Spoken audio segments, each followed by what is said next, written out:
फांसीवाद के उदय के कारण।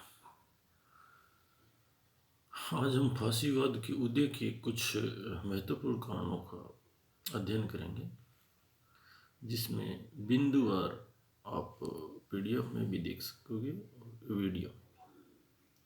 पहला कारण था प्रथम विश्व युद्ध 1914 से 19 के मध्य भूतपूर्व सैनिक जो बेरोजगार थे, सेना से हटा दिए गए थे, में निराशा व्याप्त थी। यही वो लोग थे जो फांसीवादी संगठनों के हथियारबंद सदस्य बने। दूसरा था युद्ध के बाद राष्ट्रीय भावनाओं को ठोस पहुंची, जैसे जर्मनी का विभाजन जर्मनों को आहत करने वाला था, जिससे अंध राष्ट्रवाद को जन्म दिया, अर्थात अपने राष्ट्र के लिए लोग मरने मारने को तैयार हो गए। तीसरा था युद्ध के बाद बहुत सारे देशों की अर्थव्यवस्था का चौपट हो जाना, अर्थात पूंजीवादी व्यवस्था में गहरा संकट पैदा होना। अगला था पूंजीवादी व्यवस्था को मजदूर वर्ग के आंदोलन तथा जन आंदोलनों द्वारा चलते थे। यह भी बहुत महत्वपूर्ण था। लोकतंत्रीय व्यवस्था पूंजीवाद को बचाए रखने में असमर्थ हो गई थी। अंततः पूंजीवादी लोकतंत्र की जगह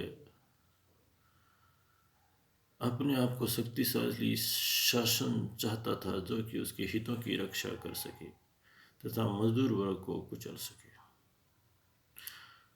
अगला है प्रथम विश्व युद्ध के बाद स्थापित लीग ऑफ नेशंस जैसी अंतर्राष्ट्रीय संगठन का कमजोर होना भी इसका कारण था। अगला बिंदु है समाजवाद का बढ़ता हुआ विश्वव्यापी प्रभाव और पूंजीवाद का विरोध तथा इसे बचने के लिए शक्तिशाली क्रांति विरोधी शासनों की आवश्यकता। अगला है विकासवादी समाज में विश्वास रखने वाले सुधारवादी दलों द्वारा मजदूर वर्ग का नेतृत्व संभालना। इस प्रकार फांसीवाद का उद्देश्य उस निराशा व हताशा भरे वातावरण में हुआ जिसमें जनता ने अपने विवेक को खोकर सपने दिखाने वाले वाचाल नेताओं को सत्ता तक पहुंचाया। जनता की भावनाओं के साथ खिलवाड़ करके ये नेता सत्ता तक पहुंचे तथा जनता का ही खून पीने लगे। अब हम फांसीवाद की प्रमुख विशेषताएं देखेंगे, जिसमें पहला है विचारधारा का अभाव। देखिए, फांसीवाद एक ऐसा सिद्धांत था जो परिस्थितियों के अनुसार पैदा हुआ था, उसकी कोई सिद्धांत या विचारधारा नहीं थी। फांसीवादी समय अपने आप को वर्ग प्रेरित आंदोलन घोषित करते हैं, कार्य से संबंधित क्रम प्रेरित आंदोलन घोषित करता है। वार्तालाप व बहस के स्थान पर भी व्यक्ति के पूर्ण समर्पण का समर्थन करते हैं। मुसोलिनी ने कहा, हम निश्चित सिद्धांतों में विश्वास नहीं करते, हमारे कोई नियम नहीं है, हमारी कोई नीति नहीं है, हमारा कोई कार्यक्रम नहीं है, हमारी कोई विचारधारा और सिद्धांत नहीं है, हम समय के अनुसार अच्छे बुरे बन सकते हैं। दूसरा बिंदु है बुद्धिवाद के खिलाफ।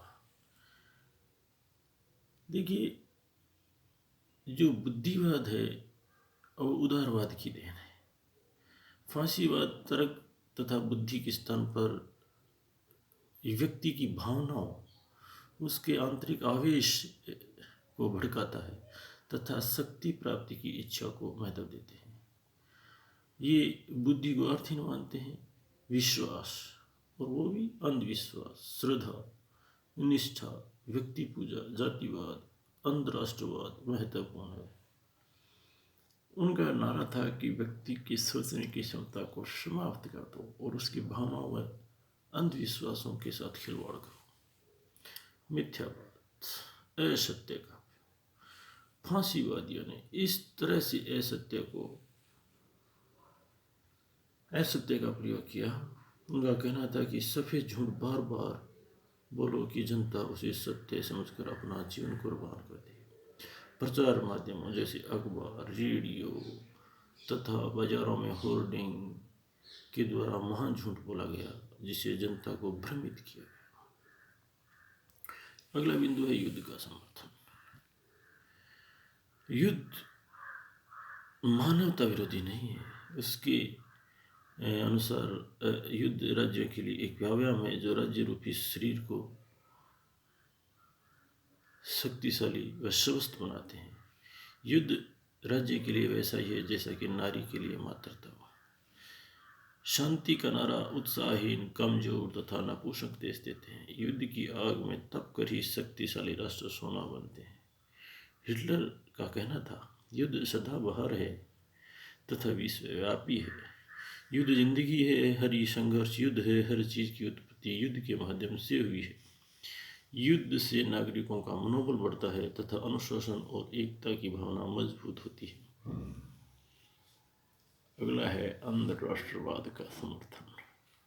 फासीवाद नागरिकों में स्वदेश प्रेम के स्थान पर दूसरे देशों के प्रति वैमनस्य व घृणा की भावना को भड़काता है, जो युद्ध एवं साम्राज्यवाद को जन्म देती है।